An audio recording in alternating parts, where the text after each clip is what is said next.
हर्षवर्धन आज पढ़ेंगे। और हर्षवर्धन अपने भाई राज्यवर्धन की मृत्यु के बाद थानेश्वर का शासन मिलता है। 606 ईस्वी में राज्यवर्धन की मृत्यु हो जाती है। उसके बाद हर्षवर्धन थानेश्वर की गद्दी पर बैठता है। और जब ये गद्दी पर बैठता है तो किसकी सहायता से कर बैठता है या किसके कहने पर बैठता है? इससे ये था सिंहनाद। सिंहनाद कौन था? ये राज्यवर्धन का सेनापति था। राज्यवर्धन की मृत्यु के बाद इसने कहा, इसकी सलाह दी कि आप गद्दी पर बैठ जाइए, और ये गद्दी पर बैठ जाता है। और अपने राज्यारोहण की खुशी में इन्होंने हर्ष संवत चलाया था 606 ईस्वी में। अपनी बहन की सुरक्षा तथा भाई की मृत्यु का बदला देने के लिए कनौज पर आक्रमण करता है हर्षवर्धन। हमने पहले पढ़ा था कि बंगाल के शासक और मालवा के शासक ने मिलकर कनौज पर आक्रमण करते हैं, जिससे हर्षवर्धन की बहन राजश्री को उठाकर चले जाते हैं।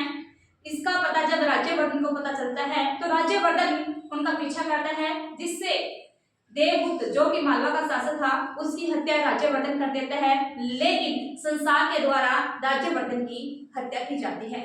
जैसे ही हर्षवर्धन शासक बनता है, शासक बनने के बाद हर्षवर्धन ने कनौज पर आक्रमण किया और उसकी सहायता की थी कामरूप के शासक, यानी कि कामरूप मतलब असम के शासक थे जिनका नाम था भास्कर वर्मन। जब ये कनौज पर आक्रमण करने के लिए जा रहे थे, रास्ते में भास्कर वर्मन के दूत का नाम था हसबेग मिलता है और उसने अपने शासक की मित्रता का जो प्रस्ताव था वो हर्षवर्धन के सामने रखा और हर्षवर्धन ने उसकी मित्रता स्वीकार कर ली और दोनों ने मिलकर कनौज पर आक्रमण किया। कनौज पर आक्रमण करते ही यानी कि कनौज पर अभी संसार का कब्जा था और उसको पराजित कर देते हैं हर्षवर्धन और भास्कर वर्मन। और इसकी जानकारी हमें आर्य मंजूषरी मूल कलप ग्रंथ है उससे मिलती है। दिवाकर की सहायता से, दिवाकर ये हर्षवर्धन का मित्र था। जब इन्होंने कनौज पर आक्रमण किया उसी समय भाण नाम का एक अन्य मित्र हर्षवर्धन का आता है और वो हर्षवर्धन को बताता है कि उसकी बहन जो राजश्री है वो विंध्याचल की तरफ चली गई। तो उसका पीछा करते हैं और दिवाकर की सहायता से हर्षवर्धन अपनी बहन राजश्री का पता लगा लेते हैं जब वो सती होने जा रही थी। इसलिए वहां पहुंचकर इन्होंने राजश्री को सती होने से बचाया और कनौज में ले आए। हर्षवर्धन और उसकी बहन दोनों ने कनौज पर शासन किया मिलकर, और कनौज जो राजधानी हर्षवर्धन की पहले थानेश्वर थी तो उन्होंने अपनी राजधानी कनौज स्थानांतरित कर दी। फेरचीन एक चीनी ग्रंथ है और इसमें लिखा है कि हर्षवर्धन तथा राजश्री कनौज की गद्दी पर साथ बैठते थे, यानी कि इस ग्रंथ के अनुसार राजश्री और हर्षवर्धन ने मिलकर कनौज पर शासन किया था और कनौज अब उत्तर भारत की राजनीतिक गतिविधियों का मुख्य केंद्र बिंदु बन गया था। बात करें हर्षवर्धन के साम्राज्य विस्तार की। हर्षवर्धन का साम्राज्य विस्तार पंजाब के जालंधर से लेकर यूपी का कनौज, मिथिला, बिहार, उड़ीसा और नेपाल तक इसका राज्य विस्तार था। लेकिन उड़ीसा, बिहार, यूपी, बंगाल और पंजाब को पंच भारत कहा गया। हर्षवर्धन के ने दक्षिण जैसे उत्तर भारत में इन्होंने काफी अभियान जीते, लेकिन दक्षिणी अभियान इसका कोई भी सफल नहीं हो पाया। जिसका एक उदाहरण है हर्षवर्धन और पुलकेशिन द्वितीय का दोनों के बीच युद्ध होता है नर्मदा नदी के किनारे, जिसमें हर्षवर्धन की पराजित होते हैं, हार होती है, जबकि पुलकेशिन द्वितीय जीत जाते हैं। और ये युद्ध होता है 634 एडी में। और इसकी जानकारी हमें एहोल प्रशस्ति, यूकेरी अभिलेख, सीयू की बुक जो कि हिंसांगी है, इन सभी में हमें इस युद्ध के बारे में जानकारी मिलती है।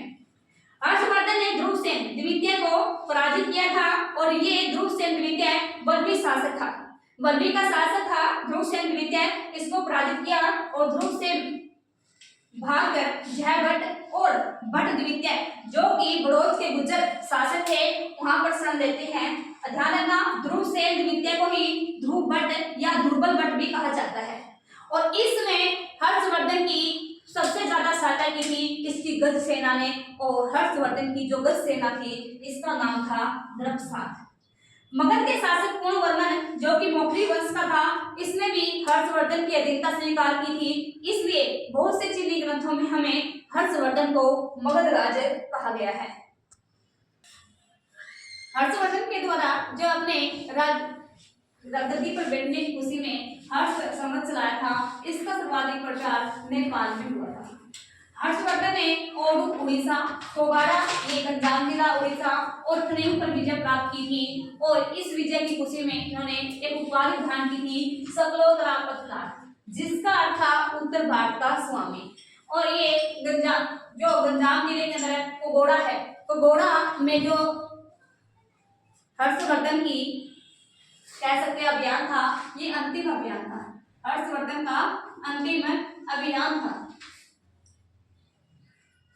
641 ईस्वी में हर्षवर्धन ने अपने पड़ोसी देश चीन में अपना राजदूत भेजता है इस चीनी शासक ताई सुंग के दरबार में, और इसके बदले में भारत में 3 दूतमंडल चीनी शासक के द्वारा भारत में भेजे जाते हैं। एक भेजा जाता है 641 में लियांग हुई किंग के नेतृत्व में, दूसरा 643 में ली यी पियो के नेतृत्व में, और तीसरा जब दूतमंडल भारत में पहुंचता है 647 में वेन हान से के नेतृत्व में। उस समय तक हर्षवर्धन की मृत्यु हो चुकी थी।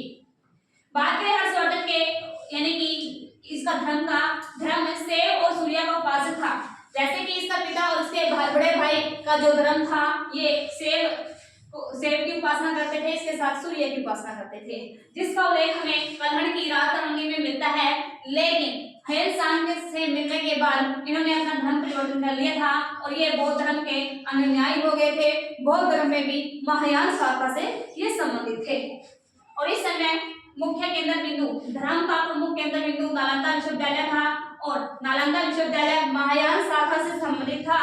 और ध्यान रखना, यहाँ पर नालंदा में ही जो हर्षवर्धन है, इन्होंने कांसे का विहार बनवाया था। विहार यहाँ जो विहार होता है बौद्ध भिक्षुओं के लिए बनाए जाते हैं। हर्षवर्धन ने 2 कुंभ मेलों का आयोजन किया, यानी कि हमें हर्षवर्धन से संबंधित ग्रंथों में मिलता है कि जो हर्षवर्धन है, इन्होंने 2 बार बहुत बड़े धर्म सम्मेलन करवाए, और इससे यह महसूस होता है कि वो कुंभ थे। 2 कौन से थे? एक था प्रयाग महामोक्ष परिषद, ये हर 5 वर्ष में एक बार आयोजन होता था, और छठा वह सम्मेलन में हेन सांग शामिल हुए थे 643 में, और इसमें 18 देशों के राजाओं ने भाग लिया, और ये 75 दिन तक चला। और इसमें प्रथम दिन बुद्ध की उपासना हुई, दूसरे दिन आदित्य यानी कि सूर्य की, और तीसरे दिन शिव की उपासना इसके अंतर्गत की गई।